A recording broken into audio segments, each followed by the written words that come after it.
നിലമ്പൂരിനെ തേക്കിന്റെ നാടാക്കിയത് British പൗരൻ HP കനോലിയാണ്.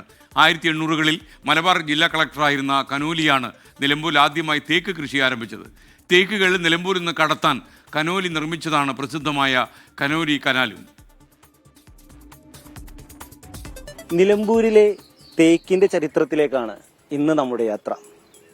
British വംശജനായ Henry Valentine കനോലിയാണ് 1800കളിൽ നിലമ്പൂരിൽ തേക്ക് കൃഷി ആരംഭിക്കുന്നത്. ഞാൻ നിൽക്കുന്ന കനോലി പ്ലോട്ടിലാണ് ആദ്യമായി 1800കളിൽ കനോലി തേക്ക് കൃഷി നടത്തുന്നത്. ഈ തേക്ക് പിന്നീട് ഇവിടെ നിന്ന് കടത്തിക്കൊണ്ടുപോകാൻ കനോലി ജലഗതാഗത സംവിധാനത്തെയാണ് ഉപയോഗിച്ചത്.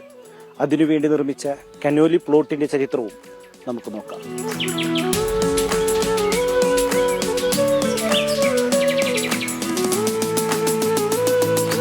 കനോലി പ്ലോട്ടിന്റെ ഇപ്പോഴത്തെ ചുമതലക്കാരനും ഫോറസ്റ്റ് ഡിപ്പാർട്ട്മെന്റിലെ സെക്ഷൻ ഫോറസ്റ്റ് ഓഫീസറുമായ SS വിനോദാണ് നമ്മളോടൊപ്പം ഉള്ളത്. സർ, 1800കളിൽ ഒരു ബ്രിട്ടീഷ് വംശജൻ കേരളത്തിൽ മലബാറിൽ നിലമ്പൂരിലെത്തി ഇവിടെ നിലമ്പൂരിനെ തേക്കിൻ്റെ നാടാക്കുന്ന തേക്ക് കൃഷി ആരംഭിക്കുന്നു. അതിൻ്റെ ഒരു ചരിത്രം എങ്ങനെയാണ്? 1846 ബ്രിട്ടീഷ് ഇന്ത്യയിലെ അന്നത്തെ Malabar collector HV Conolly, Henry Valentine Conolly, അദ്ദേഹത്തിൻ്റെ നിർദ്ദേശപ്രകാരം ചാത്തുമേനോനാണ് കനോലി പ്ലോട്ട് നിർമ്മിക്കുന്നത്.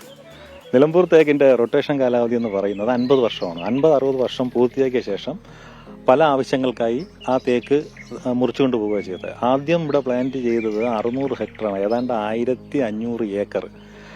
പിന്നെ പല ആവശ്യങ്ങൾക്കായി 50 വർഷത്തിന് ശേഷം ഇത് കട്ട് ബാക്ക് ചെയ്ത് പോവുകയാണ് ചെയ്തത്.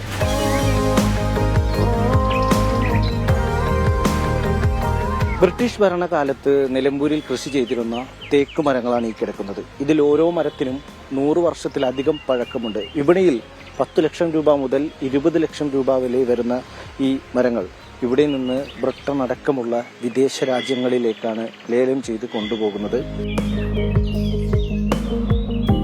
1840ലാണ് അന്ന് മലബാർ കളക്ടറായിരുന്ന കനോലി നിലമ്പൂരിൽ ആദ്യ തേക്ക് തോട്ടം ആരംഭിക്കുന്നത്.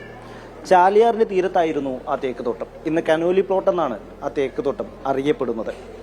1855ലാണ് കോഴിക്കോട് വെച്ച് കനോലി കൊല ചെയ്യപ്പെടുന്നത്. നിലമ്പൂർ തേക്കിന്റെ പെരുമ കടൽ കടന്ന് പായുമ്പോൾ നമ്മൾ കനോലിയോടുകൂടി നന്ദി പറയണം. നിലമ്പൂരിലെ കനോലി പ്ലോട്ടിൽ നിന്നും ക്യാമറ പേഴ്സൺ അദീഷിനൊപ്പം റാഫി കരീം, 24.